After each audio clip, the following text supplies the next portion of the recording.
can be. Ladies, gentlemen, and non-binary friends, my name is Kat, and this is Moni. Hey, guys. And we are your co-hosts. On behalf of the Fake Ass Book Club, a.k.a. The Fab Podcast, we welcome you aboard the mothership. We are sending you on a non-stop trip directly into the shenanigans of this podcast. if this is your first time, please listen carefully until the end of this announcement. However, if you are a frequent flyer, you may skip directly to the show and enjoy. The Fake Ass Book Club has a running time of about 1 hour. We will be ascending to an altitude of whatever cocktails we have available. Also, we most likely will be talking at the speed of roughly 100 miles per minute. When the Fab neon sign illuminates, make sure your headphones are plugged in, your devices are charged, and your pearls are properly clutched. Yes, Lord. As this podcast contains explicit language, strong opinions, and adult content. Individuals under 18 are not advised to listen and do so at their own risk. And we would also like to remind you that this is a fake-ass book club. So, If you're an avid reader, or if you never plan to pick up a book in your life, this is still the podcast for you. The only must is that you show up. To any and all haters aboard, you already know where the emergency exit is. bye, Felicia. If this podcast is not for you, we understand.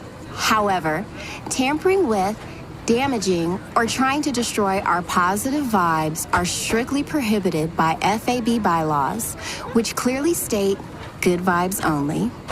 Before takeoff, you will find information about us and this podcast at our website at thefabpodcast.com. We strongly suggest that you follow us across social media and subscribe, rate, and review this podcast. If you have any questions or want to reach out, please don't hesitate to email us at thefabpodcast@gmail.com.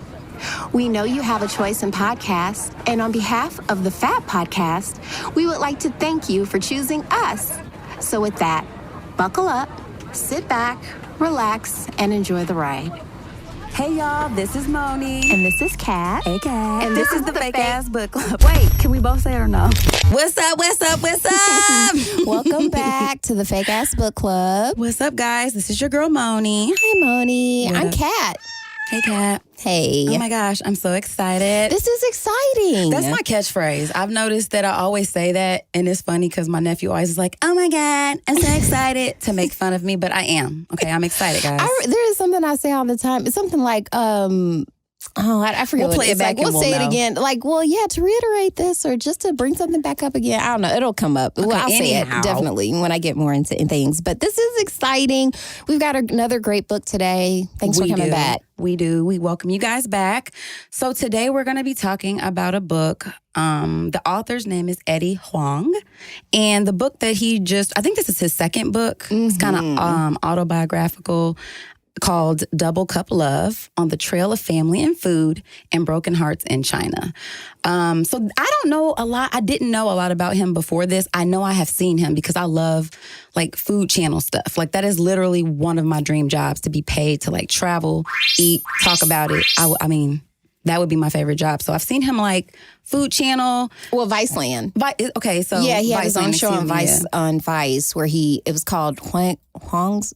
What is Huang's it? World His or something? last name is Huang. Huang's yeah. World. Okay. It almost sounds like a W, but I think it's an H. But anyway, so no, just hopefully we said that Yeah, right. just but- forgive us. Yeah, forgive us. We're ignorant. So, but anyway, I didn't know much about him. And this kind of gives you this book is giving you a crash course in his world, which is kind of a mashup of his Asian heritage, his love for cooking, and the heavy influence of hip hop culture with him growing up in New York. So it's pretty fascinating. Well, no, he grew up in Orlando. Oh, okay, I yes, am you're from right. Orlando.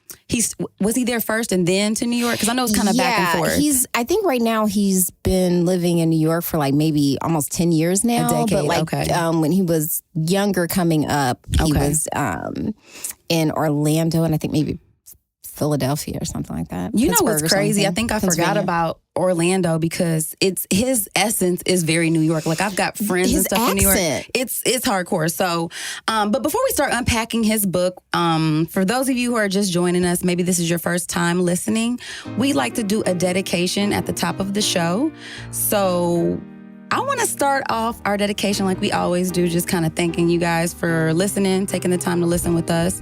Also wanted to dedicate this episode to all of our Asian American brothers and sisters. Specifically want to shout out the 76-year-old woman who got her ass beat in San Francisco. Like, that was wild.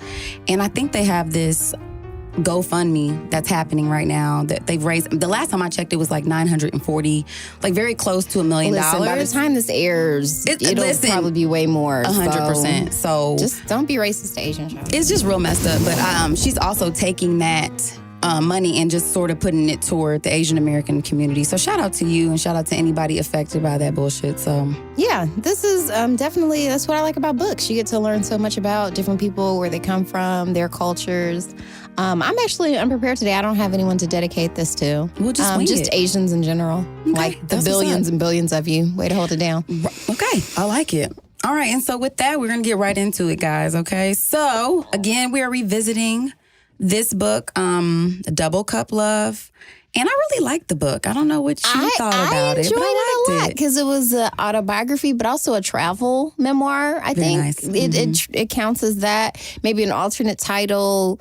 Because it like, instead of Eat, Pray, Love, it would be like Eat, Fight, Break Up. Oh, there you go. So, also too, just know we spoil so if you don't want any spoilers, don't listen to this until after you've read it. Well, there's that too, yes. So do you want to do a summary? I don't know if you have anything that's doing the summary. So just to give you guys an idea, I feel like we kind of giving you that, but just to kind of bring it on home, Kat's going to read a little description. I'm going to here. read a couple things. Okay, I'm going to read the movie trailer statement. From the author of Fresh Off the Boat, now a hit ABC sitcom, comes a hilarious and fiercely original story of culture, family, love, and red-cooked pork. Eddie Huang was finally happy, sort of. He'd written a best-selling book and was the star of a TV show that took him to far-flung places around the globe. His New York City restaurant was humming. His OK Cupid hand was strong. And he'd even hung fresh Ralph Lauren curtains to create an illusion of a bedroom in his tiny apartment he shared with his youngest brother, Evan, who ran their restaurant business. Then he fell in love and everything fell apart. And this is also about his journey to his family's homeland. Even though he is an ABC, which is American-born Chinese, he became curious about what his life would have been like had he been actually born in China. And because in America, he owns his own restaurant, and which it tracks because his father was a restaurateur. So, he's just curious about how legitimate he would have been if he hadn't actually been born in America. I kind of liked that slant, too, because I didn't know what to expect, really. I mean, just learning about him. And I think to that point, I feel like his dad owned how many? It was 14 restaurants. So, yeah. I mean, heavy in the game, like a deep kind of knowledge for food and restaurants and stuff like that. Do you mind if I kill I'm in a little in the bag, so do you mind if I kill fine. She's talking about, so we have a little bit of a Bellini here, y'all. We have a Bellini situation. We're almost always eating and drinking while we're doing this. It's funner. It's a vibe. So it's really delicious. It makes Go it for it, really friend. nice. So yeah, I was just trying to be polite, but I like it. I'm It's gonna all kill good. the bottle. It's all good though. But I do think that his journey back home, that was a super interesting part for me, because I don't know that I ever thought about that. Like if I lived in Africa, all the time. I always wonder, like, if I'd been born into like a village or something like that, like what my life would have been like, how it would have affected my personality. Even like last week when I was in, when I went down south to visit family, I was thinking about like how different I would have been if I had been raised with my family down south, as opposed to we're just a few states away, not even like a whole ocean away. Because they're so different. Like I love them, but I so don't belong there. And so I do wonder like how different I would be if I had been born somewhere else. That's fun. Well, so I've thought about it in the context of not specific to my actual personality, but just feeling like, okay, I probably wouldn't have access to these things or the freedoms. Like, I do recognize that, but nothing specific to like, what kind of a person? Well, I like how he described about how like for most Chinese-born people, they don't expect a lot. Like there's not this expectation of happiness or fulfillment or success that Americans kind of have that drive for. Like, because we're taught to pursue happiness, pursue wealth, like basically anything's possible. And we this is inherent freedom. So I thought it was fascinating. I actually have thought about that a lot. That's crazy. Well, see, again, like you said, that's why it's nice to kind of read books and be able to have that simultaneous thought. But how many pages was this book? Because I actually listened to this one too. I just finished it yesterday. Oh, okay. So, I don't know how many pages. It's 235 pages. So it's not terribly long. No. And I listened to the Audible as well, which I'm glad I did because a lot of stuff he says in Chinese or Mandarin or Cantonese. I don't know which one he is. He describes himself as Taiwanese Chinese. Right. So I don't know which iteration of that he speaks, but every once in a while he'll actually say something in his family's native language, and I like that. 没有，我家在纽约也很少的。 I like that from Trevor's book, and everyone who does, I like hearing different languages and tongues. So yeah, I don't mind that either. And that's Trevor Noah. We had a previous episode where we talked about his autobiography, and he's from South Africa, so we got to hear 5 languages. Yeah, I mean, I'm just 5. Just 5. That's all. No big deal. So yeah, for Ed, I really liked learning about him. He's very, very interesting. How would you describe his writing style, though? Because to me, it was like in your face and still kind of poetic, but smart. Like I felt his intellect in there and the sarcasm, which I love. Because I would say the writing style is very witty, absurd, honest, and he writes in dialogue a lot. I noticed that when I was listening to it, more than I feel like other books, he seems to have really good recall, kind of like Miss Pat, where he remembers these conversations word for word and that is impressive. Because I'm gonna tell you right now, I'm like, I'm the worst. Sometimes it's like, I'm the worst. Said, something about it was right. About which one? Yeah. Like, man, so confused. To me, I loved it, and he actually reminds me of another one of my favorite writers, Tucker Max. What does he write? Because maybe I know the works and don't know. Okay, so Tucker Max was the ghostwriter for Tiffany Haddish's autobiography, The Last Unicorn. The Last Black Unicorn, right? Black Unicorn. Yeah, he wrote that book with her. Oh, okay. He has sort of... he's known for starting the genre of frat-tire, like fraternity satire sort of stuff, okay. where he basically, kind of like Chelsea Handler books, where he just writes about his sexual escapades. Okay, all right. But very honestly, and he also, like Eddie, went to law school, graduated from law school, but isn't practicing law, became a professional writer, is also the son of a restaurateur, and actually worked in restaurants himself, though never opened one. When I was thinking about how their writing styles are similar, I started thinking about how many parallels there are between their lives. Even the fact that they both spent a lot of time in Florida.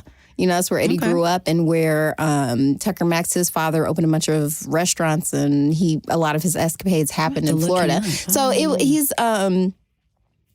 a little controversial. Now he's calmed down a lot. Like, his old stuff was wild, but... Who, Tucker Max? Yeah. Oh, I see him. I see a picture of him. Yeah, because one of his books was called I hope they have beer in hell. Or I hope they serve beer in hell. Okay. That was his first book. And it's a series of essays, because he used to have a blog and he'd write about all this stuff. That makes sense. And because he went to Duke Law School, and while he was there, this is the other reason I kind of relate to him a lot, because he spent like a month in Cancun during his 2L year. Oh my God, I think. that would have been amazing. And and still passed. He was completely, it's not like he got kicked out of school. He goes into this whole thing about how law school is a joke, and basically Duke had to institute an attendance rule that's called the Tucker Max rule. Are you? Because of the stuff he wrote about. Because he was like, no one cared when it was happening. It was just when people talk about it. Right, of course. Because it makes you look away. And also his affinity for hip hop. Both of them are non-Black people who felt a real connection to 90s hip hop. And it comes across in both of their works. So to me, that made Eddie really easy to relate to, because a lot of if you don't know about 90s hip hop, you won't get a lot of his references. Or sports either, because some of his sports references, I'm not a sports gal. I'm about Kid Fury out here with the sports shorts. And so they did stuff, they kicked the ball. And not because I can't comprehend it, I don't care. Okay?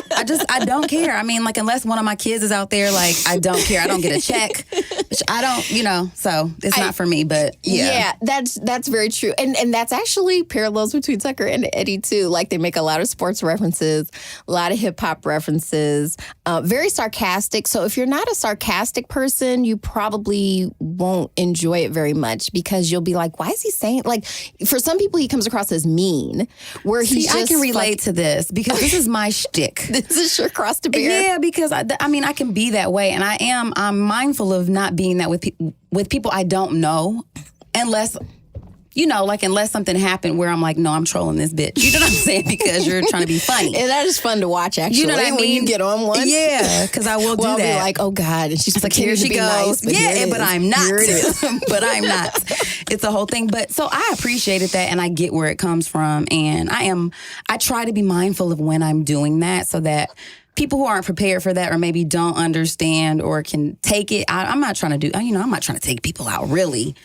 But, you know what I mean? Not just for fun. If you can't, he's just fucking with you. Yeah, right. And it's how you show your affection. Like, I had two brothers. Like, it's a thing. Like Eddie. Yeah, like, once it's again, a thing. He's the oldest of three boys. And you can tell it's, his brothers are in the book, and you can tell by the way they talk to each other, there is a certain gruffness. Yes, very much so. That's actually very affectionate, though. It's very affectionate, but it's also to the point, too. Like, you're not doing all this extra shit. Yeah, it's like, I don't care about your feelings. You're going to get over it, and we're going to get it right because we have to. Because that's what it is. So yeah, keep it pushing. I really liked his mom. When he did their sort of dialogues and their back and forth. It was cute. It was also very reminiscent to me of Trevor Noah's book when he would talk about his mom in their conversations and sort of this. I guess there's always going to be sort of a divide between parents and child. I like the fact that he reiterated over and over again. His mom would say, "Eddie, you don't understand me. You misunderstand me." Right. And she's just like, "Oh, no one understands me." And I was of course, no one understands. No, and so what was interesting to me too, like, he kind of delves into his parents' relationships and how that kind of frames how he looks at interpersonal relationships and romantic relationships, because it seemed like his mom and dad, I mean, I'm sure they loved each other, but it was, I don't know, it just was really weird because he was abusive to his mom, and that's what he grew up seeing. He said he saw his parents, like his dad hit his mom before he ever saw him hug her. Right. And to me, that's where sarcasm and stuff like that, like, I think when you possess that sort of sarcasm, you probably have a little bit of a pessimistic outlook, generally speaking. And usually it's based on some sort of, it's your observations. Like, when you feel like, okay, I see outcomes that are bad, like, I'm just going to kind of assume that, but I don't want to be so down and dark. So if I make it kind of like sarcastic, like, I'm getting my point across. Yeah, it's coping, definitely. So I think that was his way of coping with maybe some of that. And it was very sweet. So, like, there was a few things in the book. I know I wanted to talk about him finding love, because that was like a big theme in this book too, and that helped me segue, because I know that the way that he looked at things. Do we know why? I never got the title of the book. What book? The one we're talking about now. Double Cup Love?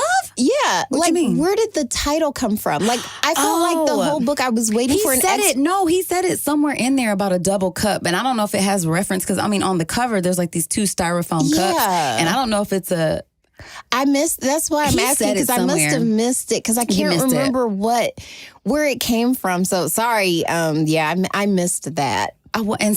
And I was counting on you for that kind of stuff, because it's like, did you read it? I gave it another listen. I didn't listen to it all the way through again yet. But I feel like it was toward the beginning of the book. And he said, because I know he talked about the double plate thing, because I like that he talked about an unsuccessful relationship with a girl who was good on paper.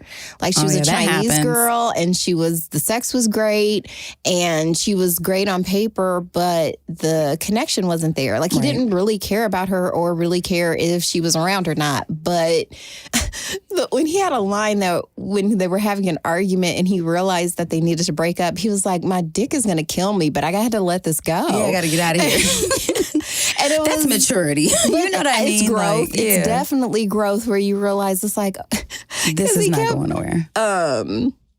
I guess, like, to put a date on it because he would say like she would come over. It was the same time Rack City was out. Rack City. 10-20s. And like she would come over for sex during like... Was it Yo MTV Raps or some shit like that? And he said she'd write him Reverse Cowgirl. And good for you, sis. She was young. Yeah, she was in it to win it. But at the same time, like he said, like she didn't really like me either. It's just we were both checking each other's boxes, but it wasn't what he knew it wasn't right. And he was like, okay, we got to call this off. And then about him actually falling in love. Yeah, that was a nice contrast. I like how he did that. And that does happen because sometimes there is this dynamic that happens when you're choosing a partner where you're trying to, you're just not checking off your boxes, but you're like, can I bring this home? Right. Can I bring this person home?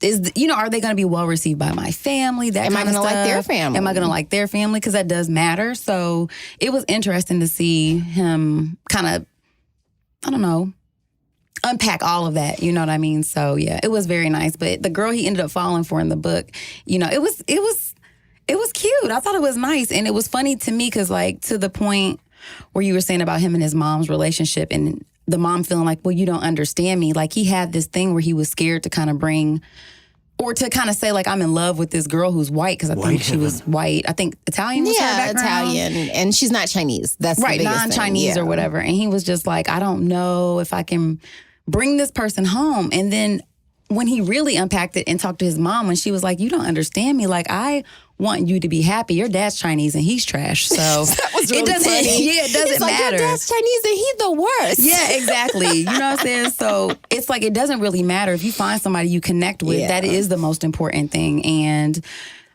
at that point in time, she just was like, yeah, like I am happy to support whatever it is that you're doing.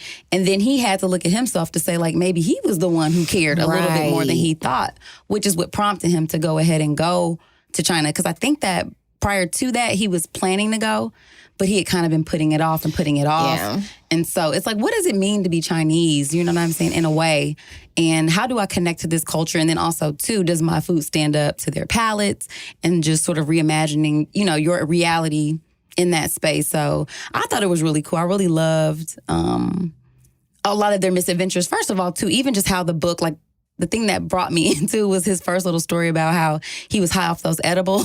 That and was he thought he was gonna die. A fantastic, inciting incident. My God. Like, I was dead. Relatable, too, because I don't know. I mean, that has happened. And it's not to that. He ended up in the ER. I've never been He ended up eating like all of this marijuana-infused beef jerky and thinking he died. And something else. And a cupcake.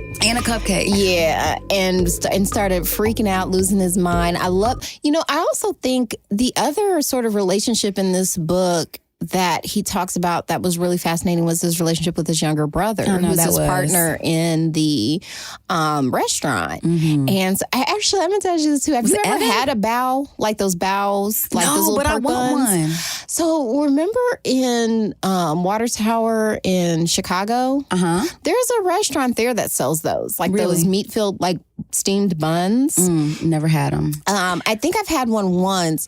As far as I remember, it wasn't my favorite, but I think it's just because I don't really like dumplings or anything like that, like real thick pastries. Oh, okay. And that's kind of what like a bao is. It's like a pork bun. You should look it up. They look really delicious. Yeah, I'm sure really his good. is amazing, and his food, like he's got great moves. Obviously, I'd like to try one so anyone I can decide. Who knows, like he obviously knows food, and it's probably the bomb.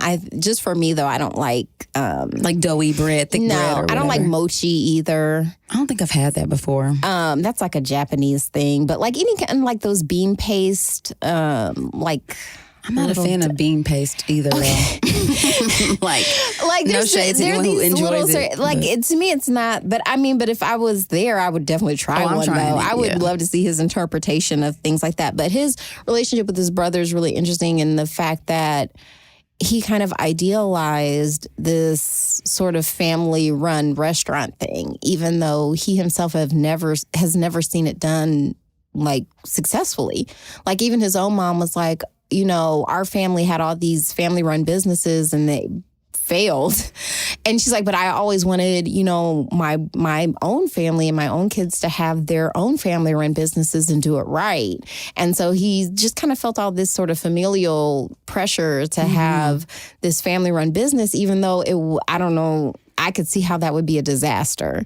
Because no matter what, he tried to keep it 50-50, but no matter what, he was kind of the more dominant He's person. Older. Well, you're the personality as well. Like, you're the reason and everyone sees you you're behind the it. face. Yeah, he's like the celebrity behind it and the person who's doing all the grunt work and washing the dishes. And doing the taxes and all the boring shit. Yeah. Like, you're not on Viceland, you know, going to, and he foreign was still lands. very young. Like, he was talking about how, like, he hasn't really had a chance to, like, do his dumb stuff or explore himself and stuff like that. So to me, the book was also an exploration of almost like, not a marriage, but it was interesting that people were saying you need to let him go because you have a wife now.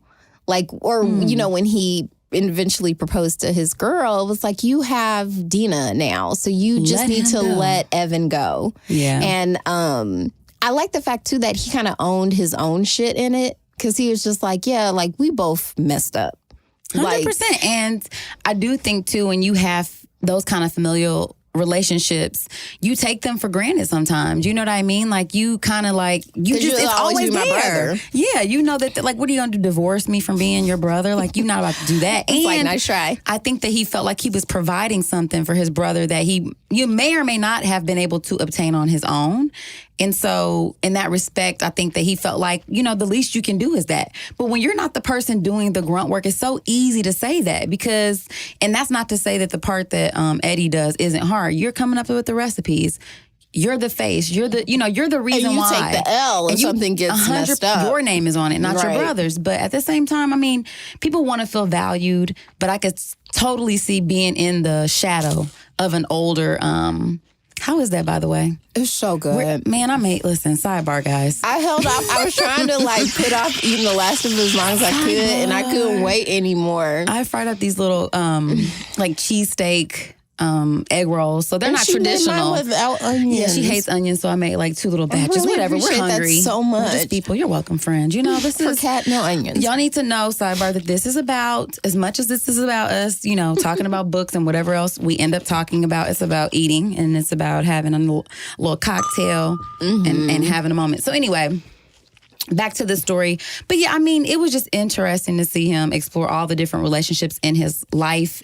And I feel like he did it in a way that seemed really honest and authentic. So, and I like the mix nice. of like hip hop quotes and literature.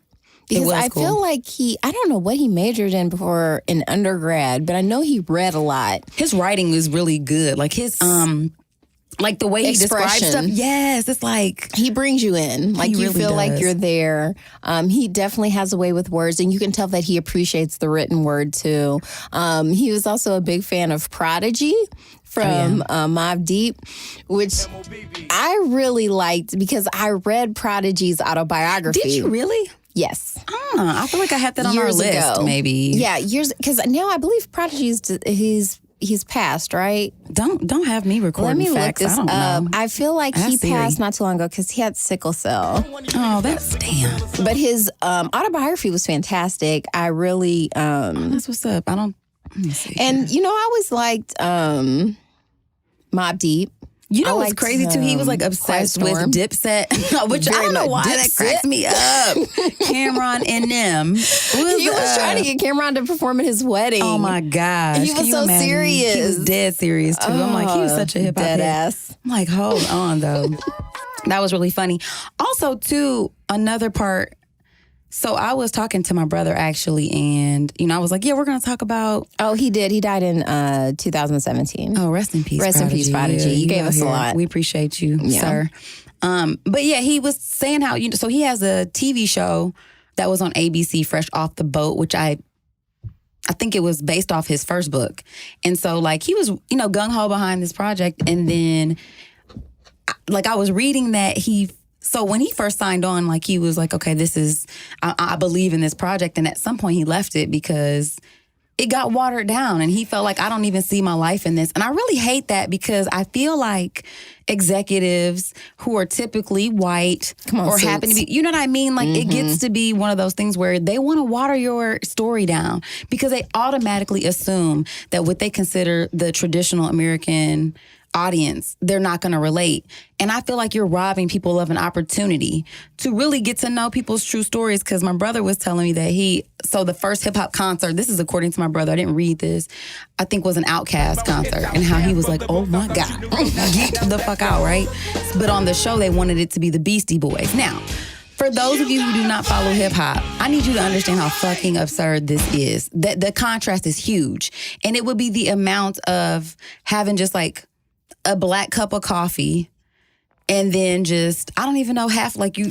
It would be like if you wanted to learn about, down. if you wanted to talk about your first blues concert and you went to a Big Mama Thornton concert, and then instead the execs wanted you to be like, well, let's make it an Elvis concert. Right. And it's so like, that after the art's been co-opted and it has been, and appropriated. not to say, once again, Beastie Boys, not saying like they're as bad as Elvis, because at least they'll credit where they came from and where they got it from or whatever. But yeah, it's basically just to make it more palatable to white audiences. Yeah, and I just feel like you're doing, like, why are you assuming that white audiences can't relate? Like, give them a chance to learn about our culture. We know everything about their shit. White people loved Hey Ya. They did. I mean, listen, they're delightful. Outkast is a whole vibe. I love them. They're extremely talented and you might individuals. Too, if you had the chance. Yeah, and I agree with you. I get that. Like, that's extremely frustrating, and I understand why he was frustrated with it, even though it is a great show. Like, he said he took a step back from it. Matter of fact, there's some tweets on here. It says, for the record, I don't watch Fresh Off the Boat on ABC Network. This was back in 2015. So, and then it also says, I'm happy people of color are able to see a reflection of themselves through hashtag Fresh Off the Boat on ABC, but I don't recognize it. My only goal was to represent my Taiwanese, Chinese, American experience, and I did that. We also proved viewers want diverse content, so make it. And then he said, I had to say something because I stood by the pilot. After that, it got so far away from the truth that I don't recognize my own life. Wow. And I hate that. And I mean, and again, it's better than nothing. Sure, because I like seeing all those people getting work, down for... And I love the little boy who plays his young self. I never saw it. It's actually not a bad show. I did read his first book, which was also called Fresh Off the Boat. So you weren't here. Yeah. Where were you? Obviously, sound engineer in the background. You just left us out here in the streets. It's like if you leave the kids at daycare, of course it gets out of control. Tearing shit up. We can't be left in the alone. Classroom. What do you think this is? Right. Anyway. Niggas. Okay. But no, like it is a very sunny, like churched up version of what he actually talked about in Fresh Off the Boat. But at the same time, I still actually enjoy the show because it's pretty funny. But I totally get his thing about like if this was my life and they were like changing it like this, I would not like I would that hate at all. that shit. And so it's a good thing that he's such a good communicator and writer, so that he's able to bring the real. Yeah. And just keep in mind too, ABC is Disney. 100%. Yes, they're not going to bring you because there was a lot of domestic violence. They in his writings and stuff. Like, actually, I think in his first one, Child Services got involved because his brother had marks when he went to school. So, like, it was kind of serious for a while. It's just the fact that they knew you don't snitch. They was like, nah, we cool. So was that before Netflix? When did that come out? Like, that should have been like maybe on a different platform, different streaming platform. It would have had to been like HBO or something like that. It was wild because his parents did like. I guess like because they didn't really like each other. Like, it sounds like they, they're married and they're committed. It was pageantry is what it felt like. You know what I mean? Like, having not had the first book, because his dad was really funny. We don't get a lot of his dad in this book, but his dad in the first one, he has like a whole talk with him about how like Chinese girls are different from American girls. And so with American girls, you can like sports fuck, which is just having sex for fun. But with Chinese girls, like you have to like marry them basically. And so like he has this conversation with Eddie. So it's it's kind of bizarre, but I even though a lot of times he is wrong and he's never afraid to admit when he's wrong, I find myself constantly being on his side. Like it, and that once again, that's another way that reminds me of Tucker Max, because he's not really a likable character. I feel like you always like dumbass niggas though in real life. I mean, as long as they can write. I mean, I just like good or writers. I should say you have or grace for them. You know what I mean? Like instantly. Whereas it takes me a minute to maybe get there, you know? Well, it's also because I'm not really dealing with them. Like it's always easier in this format where this person isn't in my life. Yeah, that does hit different. You know what I mean? Like I'm just being entertained. So I find his candor extremely entertaining. That's really my favorite part. The fact that and the way he talks to other people, like he's not afraid of their reactions, and also too, I like that he calls out white supremacy. 100%, yeah. I'm always interested in other cultures when I hear like Indian Americans or Asian Americans, like any other culture besides Black people, because I talk about racism with Black people all the time. So when I hear, let's say, Asian Americans talking about white supremacy, and the fact that and that theory too of, because even like in this period right now where I do want to be in solidarity with Asian Americans who are facing discrimination. But the other side of that coin is there's a lot of anti-Black discrimination within Asian communities. Right. So, he talks about that. So I love that sort of conversation because that is the goal of most white supremacy, which is divide and conquer. 100%. Isn't it funny how this seems to have been a theme throughout all of the books that we've chosen, no matter what the background? Isn't that funny? It's crazy, and how whiteness informs our reality no matter where we are in the world, and how it affects, even the way he was considering picking his partner. Like, he was like, as much as I didn't want it to be true, like I knew, like you're conditioned to feel like white women are premium. Yeah, exactly. He like they're that. premium. Like, yeah. Even when they were in China and they were going to a club. His friends were taking him to this were they in Shanghai? No, it's like it starts with a CH though. Oh my Shanghai, gosh! Listen, don't even Chengdu. I think maybe Chengdu province. That sounds about right. Yes. Okay. And his friends took him to this place, and I think one of them DJ'd there, and he was like, I can't play any of the good stuff because they pander to. They want Katy Perry and yes, more, Pitbull. Exactly. So, and the reason why is because, the locals barely can get into this club unless you're considered extremely American attractive as a native or have money. You are not invited. So, like, all of it is foreign people because they're it's like, well, if they're here, they have money if they're traveling to China. So basically, we're going to cater to them. Yes. And he's like, man, I'm in here like these lame, everybody in here is super lame. Like, this is the wackest shit ever. But also, he was like, I get it. Like, if this is your only opportunity to be like in the place where maybe you get to holler at some girls or, be seen and be out there, right? Make this cash. China used to be communist, but now the markets have opened up and they're trying to get that money. Doll hairs. He was saying too, like everything was malls. There were malls everywhere with the same crazy same stores. Like middle America here. Shit. Yeah. Middle America gets to be very plain. What did he say too? Like everyone ends up marrying a version of their favorite restaurant, which explains why so many Americans look like they're married to a version of the Cheesecake Factory. Something, man. It was shady though. Yeah. You basically suggested he's that very shady, which I like as well. I like that. You know how I feel about that. But so it is funny how, whiteness, the idea, the false idea of like whiteness is just, it informs every part he said of our lives. There's a form of whiteness everywhere. 100%. Yeah. And so and actually, I think even in Chinese history, because this is the other thing too, like I find Chinese history fascinating.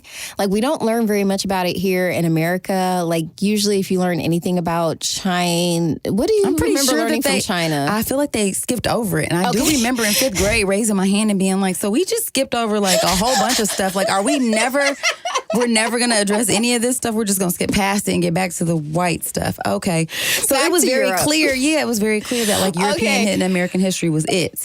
So so first and foremost, I like Chinese art. So I started researching like the history of Chinese art, but then you can't learn about a culture's art without learning about their history and their religion, because religion ties into art a lot. And so a lot of what I learned about Chinese history that's not from Chinese people. It's just from independently learning about their art. And then, but what was interesting to me is that their ruling class, like was the Manchu people, were a minority. And they kind of just sort of separated themselves as basically just sort of like the white people.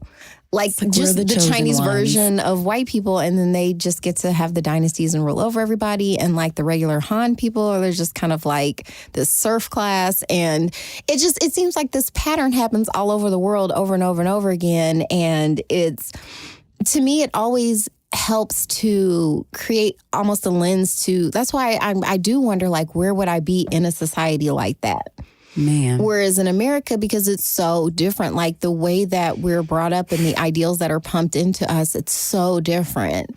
So would I still have this same sort of image of myself, self-esteem, drive, if I had been, for instance, because his grandmother, she's old enough to have actually had her feet bound. Like, he didn't get into it in this book, but in Fresh Off the Boat, his grandmother was in a wheelchair because she had bound feet. So for people unfamiliar with like the practice of foot binding in China, it went on for centuries and only ended during, and once again, we don't even learn about we learn nothing about China. So like they had a revolution, the communist revolution after World War II. And one of the things that Chairman Mao, who was like the leader of that revolution, did was outlaw foot binding. And even though Mao isn't like necessarily like a good guy, in the same way you could maybe look at George Washington and be like, okay, he was like trash. You killed a bunch of people and had slaves, but you did establish our current form of government, which isn't perfect, but is surpassing most forms of government. Like, I wouldn't really trade it out for a lot of other things that currently exist. I might trade it out for something that doesn't exist yet. I feel like we could definitely build something better. But for everything that exists right now, that was actually pretty impressive for the time anyway. Like, for someone to be like, oh, we could actually rule ourselves and not have a monarch. That was revolutionary at the time. And it was a good idea because monarchs are dumb. And the concepts of monarchies are dumb, as we're learning through all this dumb stuff with like the royal family in England and stuff. It's like, yeah, this is dumb. Like, God didn't choose these people to rule over us. That's stupid. No. We're Americans and we can pick our leaders. But that was, I don't know. I thought that was... well, that was a lot of that. I feel like I just learned something just now, because I know I don't. The bound feet thing to me always just blew my mind, because we've talked about like female genital mutilation in other cultures, sure. In Possessing the Secret of Joy, Alice Walker brought up that parallel that, you know, maybe in China they didn't have the genital mutilation, but their kind of parallel would be the foot binding. It's like, you can't go nowhere, girl. And it was, but the thing too, it was also a status symbol. Because poor people couldn't afford to break their daughter's feet, and they couldn't plow the field. Right. Because keep in mind that feet binding, it involves taking a young girl who hasn't reached maturity yet, breaking her feet in half, and then wrapping them in bandages so that her feet are like super tiny and curled up. And it just physically keeps you from running away from anyone. That's what I picture. I'm like, you're doing this so I can't go anywhere. You know what I mean? But like, they made it into a status thing, which is like only good families do this, and that, you know, girls who are pure and chaste, and the fact too that the family doesn't need this girl to work the fields. They're rich enough that they don't have to put their children to work. That's the other thing that I always feel like that's the most dangerous sort of status symbol, sort of. Yeah. Like a lot of I always call it expensive poison, where it's kind of like Starbucks, where it's like, oh, you get to have this even cup, that coffee's nasty as fuck, man. And it's not good for you at all, and it's crazy expensive. But you get this, you know, everyone knows that you have disposable income, right? Exactly. Oh, that's a $5 coffee you got there, sis. Oh, you got the venti, right? Ooh, okay, with the mocha loca choca, all that stuff in there. So to me, that's. And so learning about China from someone who was born here but went back, I think that was a very interesting impulse that he even wanted to do that. Yeah, I'm glad that he did, because it was very enlightening, and I thought it was a really cool story. What was your favorite part of the book overall? Did you have like a favorite part that you were like, oh my God? Him talking about white people. Him talking about white people, yeah. Right, and like you say, it is always interesting when they're non-Black people, because again, a lot of the conversations we have will always be, you know, based in our own personal experiences as Black women. I think him talking about hip hop. I love the hip hop references. Okay. Hip-hop. So is that now? Is he culturally appropriating? I mean, we kind of got on this last time. I know, like that was kind of an interesting. So when he goes to China and he's because his idea was to go over there, start cooking, and see if his food translates over there, like if he's seen as a poser or if it really connects with people. And it seems like it did. But also they were super hyped too to have an American-born Chinese person there. He was just already had more status because he's American. Mm-hmm. And so while he's I lost my train of thought. So no, he was telling his, I want to say, his brother, because there were a lot of people there when he was having events where he was selling food. A lot of the people there were into hip hop. Like they were like, they saw him and associated him with like hip hop. Like a bridge toward to America. And so a lot of the people there, they loved hip hop. But his brother pointed out, like, all these people love hip hop, but they completely divorce it from Black people. Right. And cherry picking. And he was like, and accused Eddie of doing that too. He was like, you do that too. But I kind of love how Eddie explained, like, about how hip hop is about protest. And so when he was growing up in Orlando and felt this sort of just that underlying feeling that something's not right here, there's something going on and this music speaks to me. He's like, it's like when you're in a desert and there's an oasis, like water is water. And he saw hip hop as his oasis. And I deeply relate, because that's the other thing I think about. If I had been born in China and then discovered hip hop, I'd probably still would have been super into it. Yeah. You know, like, especially compared with all the other stuff, like, yeah. 100%. I mean, you know, I'm curious to know, because I feel like it's a thin, you know, it can be a really thin line between, you know, cherry picking the things that you like about a culture and without recognizing the rest of it. And I do without think studying the whole culture. 100%. But it does seem like I mean, I don't know this for a fact, but it seems like he probably is. Well, I noticed he doesn't use the N-word or. That's what's up. I mean, I didn't hear it in the book. It's like trigger warning, about to say it, nigger. Oh, with the hard R. Yes. Yeah. We're doing a literary critique. I'm going to be proper. Okay. But he always says ninja, which I appreciated too. It had an extra level of funny too, because he's Asian.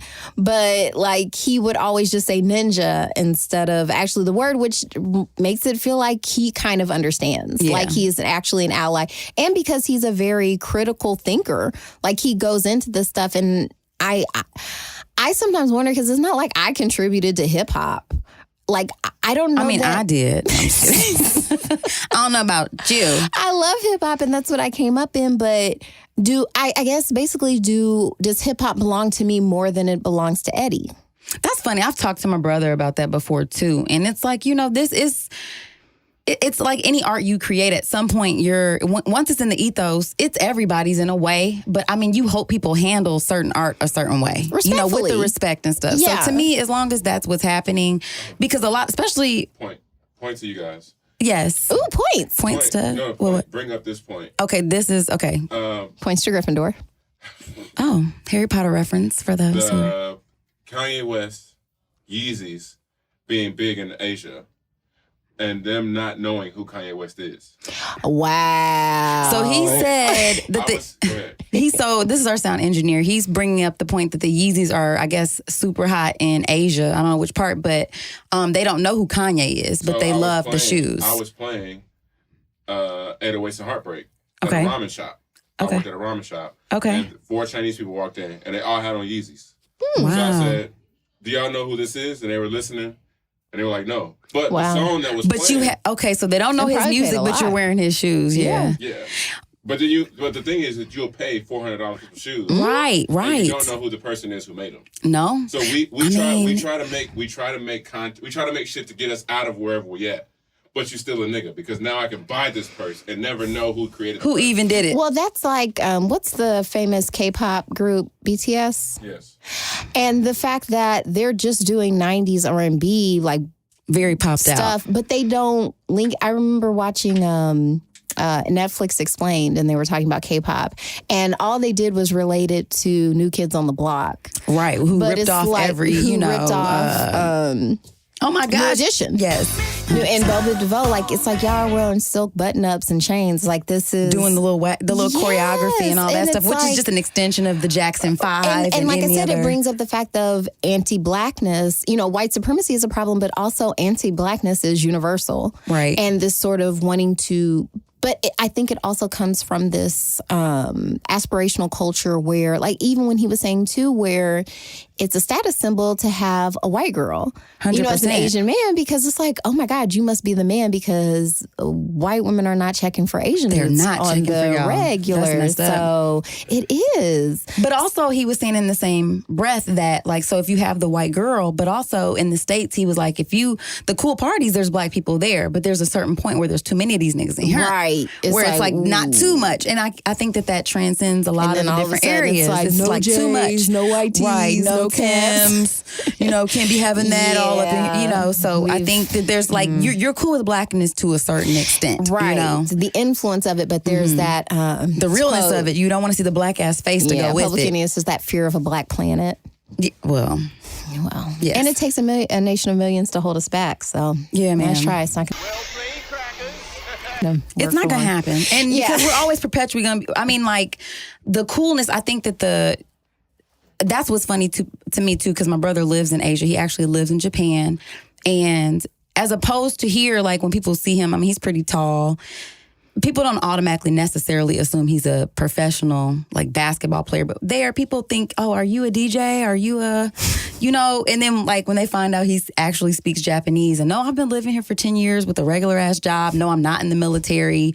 You know what I mean? Like, it throws people for a loop because, you know, blackness is associated with a certain level of, you know, like, entertainment in a way. Sure. You know what I mean? Like, but not achievement. But not achievement. Right. And I think that it's an interesting kind of concept where he gets to be in a space where, because he's American, even though he's black, he gets some of that positive spin on who he is, because it's like, oh, he gets you're that American. clout. Yeah, you know what I mean? And it's not that, oh, you know, you a nigga, because that's because, like, how when it is. we go to other countries, a lot of times their pop culture is really, like, lame. It's not awesome. So I can see how our culture gets exported because, like I said, in all of these different novels, when we do read something about other countries, hip hop comes up. Like, no matter what. I mean, it doesn't matter. Africa, Asia, so far, like, everybody always references, even like in Trevor Noah was like, I just wanted to be black, because being here and it being, was cool. So there's this certain level of artistry that people recognize and beauty that people recognize in our art, in our culture, in our music. They want to be associated with that coolness, but not the blackness. But not the blackness. And that's when we have a problem. When it's that's when we have a problem. Yeah. It's a huge problem, because I think that was Paul Mooney's like, everybody wants to be a nigger, but nobody wants to be a nigger. Nobody wants to be an actual nigga, though, in real life. It's rough. Yeah, so, but the clothes are cool. The clothes are cool. Yeah. But that's the thing, too. You know, you don't want to do that to other cultures either. You know, you don't want to. And that's the thing, too, when I said I enjoy Asian art, it would be like shitty if I just started producing stuff that looked exactly like Asian art. Like, I just, as an influence, and then also study it, like, learn about it. Like, why do I like this? Like, why is this like this? And the different sort of perspective, like how the culture and their history inform that aesthetic. You can't divorce it from art. And it just, life is art. I mean, like, our stories are art. And I always, one of the things that bothered me when I was in school and I was taking art history, and like I said, like you said before, you just skip over those chapters. 100%. Or it would be African and Asian art would just be in one chapter that we covered for 1 week. Where it's it's getting glazed over, for sure. Yeah, it's like, how can you... Because when you learn about a culture, it's hard to otherize them, because then it's like, oh, they're doing the same things we are.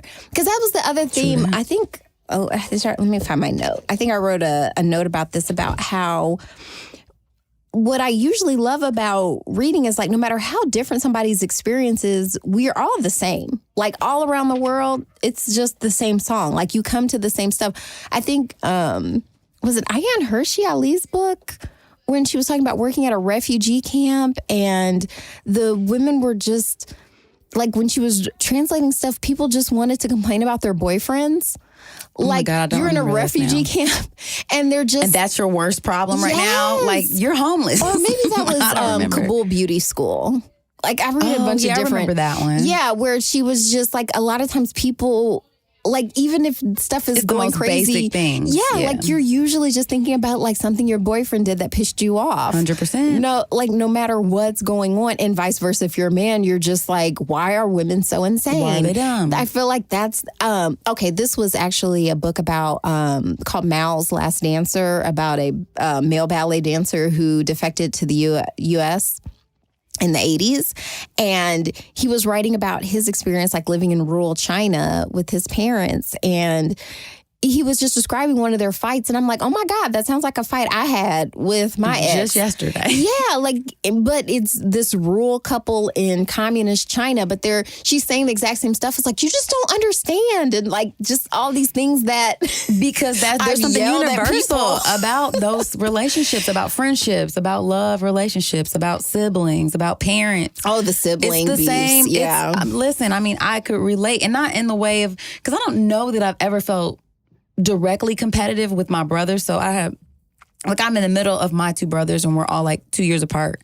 But no, when they were talking, when you remember he was talking about how he was drag out fighting his one brother and like hit him with something. Oh yeah. Oh, now we fought. Now. And see, to me that's so bizarre because I've never had a relationship like that with a person. It's because I'm an only child. Niggas is here every day, and everything that they do. Like I see posts sometimes, like memes that make me laugh. There's one where this kid is in his room minding his own business, and then the brother comes to the door, and the door's open, and then he just standing there like, what do you want?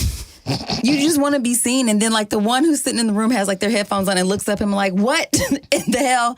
Like, go away. And then he ends up kicking the trash can over and then walking out. And it's like, I was like, yeah, that's just how it is, because we're working through all of the petty shit that you work through with people, with your brothers and sisters. You're getting prepared for life. And again, like, I missed out on that because I never had that kind of competitive relationship with someone. See, to me, it wasn't a competition. In those moments, I never felt like I was competing. I needed you to get the fuck out of my face. Okay, those contentious relationships. Yeah, like that was not competing. Like, get out of my face, though. You're on my nerves. I was so happy when my cousin was born. Like, my first cousin, when she was born, like... But you didn't live with her. Exactly. Like, and that's all I'm saying. Whenever it was just she like... She goes away and comes back. Are better than siblings, I guess. It's way different. And I mean, well, now, of course, I'm close to my brothers and I love our relationships. But when you're kids, it's just like... You're just someone eating my food and getting on my nerves. You're getting on my nerves. I mean, you're also my best friend at the same time. So it's complicated. I love reading about it because it's something I've never experienced. Yeah, but it's like love and joy and like contempt all in once. It is. All of funny. that stuff. And even I always bring this up to people because I used to live with my grandmother and she would call her sister every morning and they talk on the phone. It was always very cute. And I would hear, they basically just have the same conversation over and over and over again, because you don't have anything new from the day before. No, you don't. But they had to talk to each other every morning. And one of the things they would always still fight about was who was their mother's favorite. Keep in mind, my great-grandmother has been dead since like 1984. Wow. But they would still, this would be like maybe like 2005, and they're still arguing. It's like, well, you were mama's favorite. It's like, no, that's not true. And what does it mean anyway? Like you're now, still like, my God. At this point, you're in your 70s, and y'all are still, and you still care. Yeah, oh like to me, I was just like, that's so bizarre. But I've never been incompetent. But it's a very like, because I mean that does happen. Like I know, so I have two kids, and if it's kind of like if I'm saying to one of my kids, like, oh my gosh, good job on this. The other one, if they're in earshot, they're like, well, didn't I do a good job? And maybe I've said this before, but it's very, like, that's a very childlike impulse to have. Like, I think at some point you do realize that, especially now being a parent and being older, you have to deal with people as people. So like, no, my mom's not going to treat me exactly the same as this person because this person's different. So those relationships, even though like you have the same parents, sometimes the experience is just going to be different based on just who you are, who they are, and how you relate to that person. But mostly, I mean, I would say I think having siblings is a positive for me. I know that it's different for different people, but we've been able to grow up, and it's interesting too because your siblings know you better than anybody. That was the other part Eddie was saying because they got into this fight where his brother quit. I liked Evan. He said his brother's name is Evan. Yeah, and he said everybody likes Evan, but the way he was describing Evan, it's like, yeah, I fuck with Evan. Yeah, Evan seemed like he was fantastic. I liked Eddie too. You know though. what I mean? Yeah, but the thing is that you get to a point where you feel like, okay. Again, like you're taking it for granted. You forget that this person knows you better than anybody because who else has the same lived experience as you? We had the same parents. We grew up in the same house. Bullshit too. I know you. Yeah. You know what I'm saying? And I see you. And I'm not always impressed. Like, you can trick these motherfuckers out her. Exactly. Like, just because you got the following and I the see your clout and all J's, that and I see your stuff. Clippers and whatnot. But also, I also know, like, you was the nigga running around my house naked when you got too you didn't high. even wipe your ass good. You know what I'm saying? I saw dirty drawers on the floor, nigga. You're nasty. So nobody's impressed. You're gross. Exactly. So, I mean, that's exactly it. They can call you on your shit before anybody, but they can be your best friend. He knew before his brother, because the other part too was like he wanted to go to China and bring his girlfriend over there to propose to her in China. That's right. And wanted both of his brothers there. And even before he told his brother what he was going to do, his brother knew. He was like, dude, I know you. He was like, you're going to propose. He's like, how'd you know? Look at your face. Like, I didn't say that. Look at your eyes. Look at your dumb Look at your life. stupid face. Okay, of course you were going to propose. What the fuck else was you going to do? Right, you're nigga? crazy about her. He's like, wait, no, nobody's saying this. He's like, so you're proposing to a girl you're not crazy for? Right. He was like, shut up. Exactly. That's what you say. Like, you're not. It's like, shut your dumb. So yeah, it was cute. It is. It's super cute. It's very endearing. And like I said, that's the kind of how I get to experience the sibling relationship because I definitely don't have it for myself. So that's why books are fun. Books are fun. I really, really like this book. We still don't have a rating system, but how would you rate this if you had to? Oh, did you find one? I gave this one 5 red envelopes. Oh. Because from his last book, I learned that for Chinese New Year, they give the kids money in red envelopes. So, like, they love seeing red envelopes. Nice. Yeah. Dollar bills, y'all. Yeah. So, I would give this 5. I would recommend this to anyone who can take, because he's a little explicit. Like, he's not for everyone. That's true, though. If you have very delicate sensibilities, this is probably not the book for you. But if you can listen to this podcast, because we cuss and spoil. Dude, so, if you can handle us, you can definitely handle Eddie. True that. It's very funny. It's very quick. He's got a movie out now that I want to see called Boogie. I saw the picture thing, but not like a trailer. So, and he's a fun follow on Instagram. Nice. He's very funny, very clever, very silly. And he brings fashion. He's definitely got swag. He's an interesting character. Definitely. Yeah. Yeah, I would definitely say that. Yeah. So, yeah, I would give this 5 red envelopes. I think I put in my notes, this is a reminder that all around the world it's the same song. Culture can be very different, but the human condition is the same no matter where you go. Everybody's dealing with the same emotions. Amen. Desires, for the most part. Like, it's pretty relatable.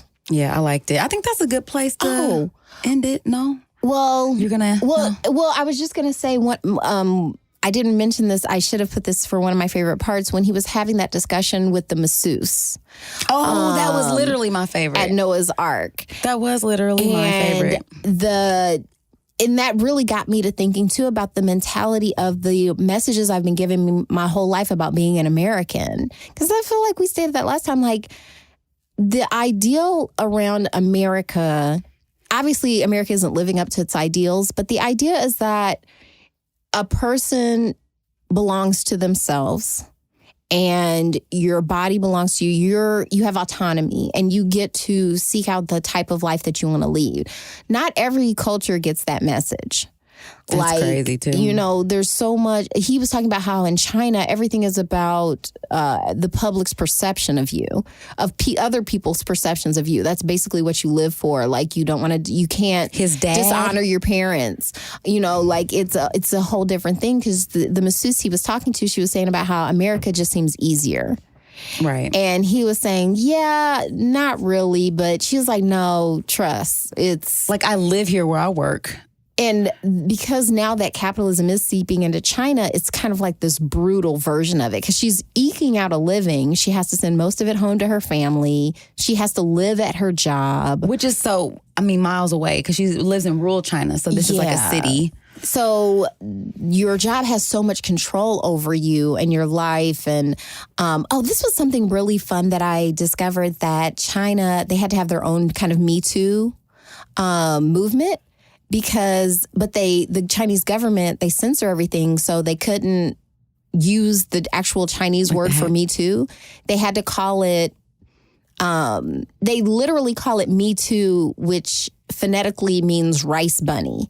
So okay. Yeah. So rice bunny became like their secret code for Me Too. Okay. Over there, because surprise, surprise, universal themes, they have a lot of sexism. Wow. Yeah. It's Imagine weird that. how that creeps into almost everything. So, to me, I like this foray into the Chinese government. But yeah, we can take a break now, though. Is it almost the end of the show? It probably is, though, but I am glad that you remembered that part, because that was my favorite part. I forgot to say, because it seemed to it resonated with that him. connection. So that was cool. Yeah. Yeah. So, but we'll read the book and you guys can read about get that the part. whole Get the whole convo, thing. because she was totally interesting. This was awesome. It was, but definitely very good read, very good author. I liked it. Fresh perspective, And that was by another all his guy. stuff, and another guy. Once again, I do like hearing male conversations about dating, because he talked a lot about relationships, dating, sort of how he got friend zoned a lot when he was like in high school, and so when he got to New York and kind of got some notoriety, he was crushing everything in sight, and. And once again, that's another parallel to Tucker Max. But to me, it's always funny to hear those when men can just be very candid and talk about how they actually feel about dating and relationships. It's not always what I want to hear, but it's always very interesting. Well, and I have brothers. So, you know what I mean? I grew up hearing the perspective and being like, oh, guess what I won't be? I'm not going to be that girl that they talking about. You know what I mean? Like stuff like that. So it is nice when you have platonic male relationships to kind of put to gauge guy that stuff. and in perspective. So if you don't have a guy friend that's platonic or a family member, I think it can be super helpful. Valuable. 100%. Like I said, after being around your brothers, it does give you up, because I didn't have any brothers. Yeah. So and of course, there's certain things your dad's not going to say to you. Like that's, it's totally different. Yeah. Yes. Even though my dad did keep it very, very real, but it's just, it's different. He's because never going to tell me about how trash he was. Maybe not your dad. Yeah, no, my dad's not going to tell me about. I mean, my dad could not tell me that that's what that was. Like, we all, you know what I mean? It was kind of like, well, we don't have to talk about it, but we all kind of know what happened was. It eventually makes sense, my dad's anxiety about me being around guys. 100%. Like now I'm just like, okay, yeah, okay. You might find somebody like me. And I'm skirt. And yeah, it's like, because it's terrible, because anyway. Yeah. Okay, so what I was going to say is that we have been doing really good, friend. I'm like proud of us. I am too. We've been making time proud of you. for I'm each proud of other. me. Well, thank you. Proud of everyone. I'm not proud of everyone, but I'm proud of you. Well, everyone I'm proud of involved me. with this. Back to what I do know, but sure. But basically, I kind of feel like, this is the fake ass book club, friend. It is. And at some point, if we're being 100% honest, there's not going to be a book read or something's going to happen where it's not. So I was thinking we should have a fake ass episode. Like, I feel like we need, it's time to have maybe an episode where we're not necessarily I deeply agree. talking about a book, just so people can get a feel for just some of the natural conversations we have. And I don't think that these conversations are going to be vastly different than the ones we're having. They just won't be necessarily surrounding a book. And so the original idea was like random conversations. It was Stranger Than Fiction. Because I think that's an interesting kind of like storytelling thing where we can share stories that are just like wild, I always love that phrase. I like that. I got that from Tucker Max about how real life is Tucker stranger Max than needs fiction. to fucking pay us at this point that you've mentioned this man this many times. And actually, Tucker Max, whoever you are. He runs Scribe Media now, because he helps people write books. Because I've actually thought of like subscribing to his thing, because he helps people like publish their own books now. So all that kind of stuff. But he has a great saying about how life is always stranger than fiction, because fiction has to make sense, but real life doesn't have to do shit. 100%. So I thought that was an interesting point to kind of give us a starting point for conversations. But then I was like, I don't want to limit it either, because then I was like, well, what do we talk about a lot? You know what I mean? Other than that kind of thing. I was like, parenting fails. Parenting fails and other parenting misadventures. So I thought that might be like a fun thing. Oh, got a lot of those. Now, and people can relate to that. I want it to be relatable content. So, if you don't have kids, it still might be funny. But I do think that, all of us have felt like that. Because you have parents and you watch them fail. That too, 100%. And I'm doing it every day, just so y'all know. I just forgive my parents more. It's like, you know what? Good for them. They tried. They tried their best. So I thought that could be having Stranger Than Fiction, parenting fails, and other parenting misadventures, racist rendezvous. Now, I do feel like this has been a theme throughout. I mean, it informs everything. We always see it in everything. Well, I haven't had a day without racism. Exactly. I need y'all to understand that I'm not trying to, it's not like, let's bring up racism. It just naturally flows into the conversation. And it doesn't have to be like stories about people being lynched, nothing like that. But I want it to be more conversational. Like, if this is your first time listening, we did do an episode about Amber Ruffin's book with her sister Lacey about racist stories. You'll never believe what happened to Lacey. That was a tongue twister for some reason. Yeah. I must be getting a little drunk off the champagne. Well, and you're trying to rush too. You don't have to rush. You can take your time. Take your time with it. Take your time, Pastor. Thank you. Right, fan me then. Shit. Fan me, friend. Take your time. But yeah, so I kind of want to touch on that because I do think that, if you happen to be non-white and you can stomach listening to this show, because we do talk a lot, race does come up. So if that makes you uncomfortable, maybe you don't want to hear it.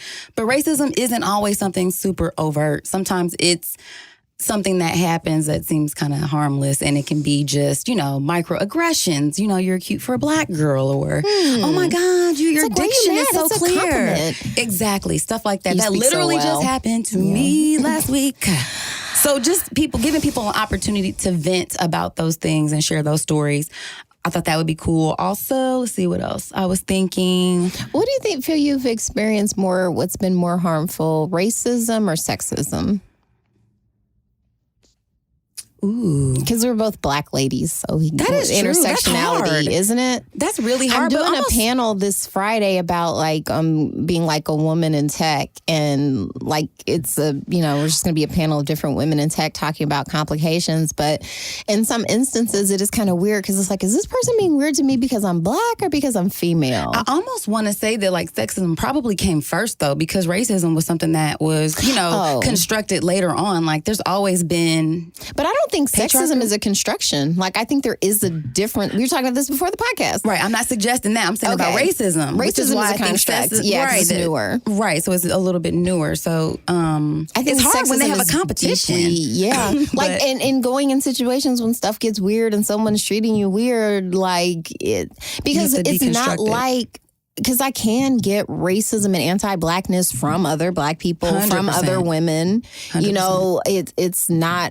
It's not unheard of. So, yeah. Well, you have to decide by next week, next recording, which one's worse. Sexism. Which one's worse? Which one has affected you more negatively, in your everyday life, do you think? Probably sexism, if I had to just pick right now. Mm-hmm. Because gender roles and just, your position in society and just because even when... And expectations. Because couldn't men vote before? Black men vote before... What I mean? Before white women. Exactly. So there's always that. So there's that.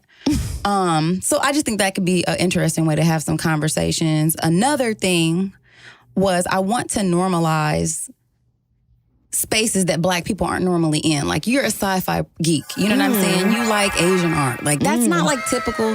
And I feel like I wanted to do a segment, or not even a segment. What I want to do is instead of our wheel having the books on it, I was like, we can have these different topics, spin the wheel, land on something, and invite people to email us. You know what I mean? And then, we can share some of our stories too. But I want one of them to be black people do what? Yeah. Because it's really, you do K-pop? I read recently about this black girl. I think her name's and cosplay. All of that kind of stuff. Because, even if you're not into it, I think we need to normalize what the black experience is. It's not always monolithic. It's not always hip-hop. It's not always sports. Yeah, you know what I mean? Sometimes there's some other shit you get into that's not seen as a black thing. So I think I want to invite people to kind of get in there with those stories too. And then come on, black weirdos. I know, I like it. And so then also too, maybe just where we have an episode where we're doing questions, like 20 questions type thing, answering people's questions, or so just to give us some variety. I thought that would be fun. So I'm here for it. We could spin the wheel, and then just randomly decide what we're gonna talk about next week. So I don't know if any one of those piques your interest, but I like talking about everything. I know, me too. Yeah, it'll be interesting. But what we do want to do is invite you guys, if you want to be part of the conversation, please hit us up through our email at thefabpodcast@gmail.com. fabpodcast@gmail.com, and just put in the description, because maybe we'll call it Random Conversations with Friends, because I was thinking, or we can come up with something different, but just when we have an episode that's just random. Yeah, that's when we don't have time to go. read a book. Listen, because it got dangerously close to me not having this book read.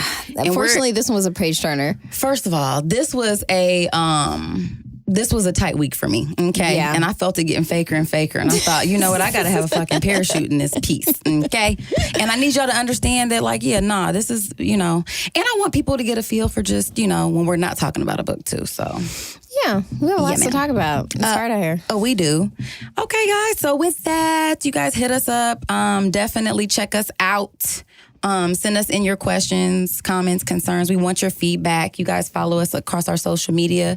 We have a website. But if you're going to be mean, just keep it to yourself. That's true, because I don't care. I'm not going to read it. And we're not checking everything either. I can tell that. I don't even check my real email. Bitch, I'm tired and busy. Okay, so that's fine. All my if it's not for you, everybody sends me text messages. I sent you an email. Check your email. Yeah, man. And I'll be like, all right. Got it. Yeah. So anyway, I think that's also a good point. Keep that shit to yourself. Everything's not for everybody, and it's cool if this isn't for you. I'm not mad. So with that, guys, I think we did it. That was amazing. Friends, thank you for your time. It would have been so easy to prank out. You blessed me. I know, We're right? so tired and sore. Motherfucking tired. We are. All right then, y'all. So until next time, guys. Yeah, but my sign up. Your body belongs to you. Can't be said enough. Oh, that's true. You're free. That was nice. You're free. Thanks for the reminder. You're welcome. Cheers. Bye. All right, bye, guys. Before we go, we must give thanks to our sound engineer, Eric Dizzy from Dorian Keith Media, to Urban Nerd for providing our music. Buzz Viral Marketing runs our social media, and legal services were handled by Trezanae M. Atkins. If you like what you heard, please feel free to join us every Wednesday for another fake-ass book club. Cheers. Thank you guys for listening. You can check us out at thefabpodcast.com. Please subscribe, rate, and review our podcast wherever you're listening right now. We want to hear from you. Come put it in our life. Thanks again, and until next time, peace, love, and the Fake Ass Book Club. We out.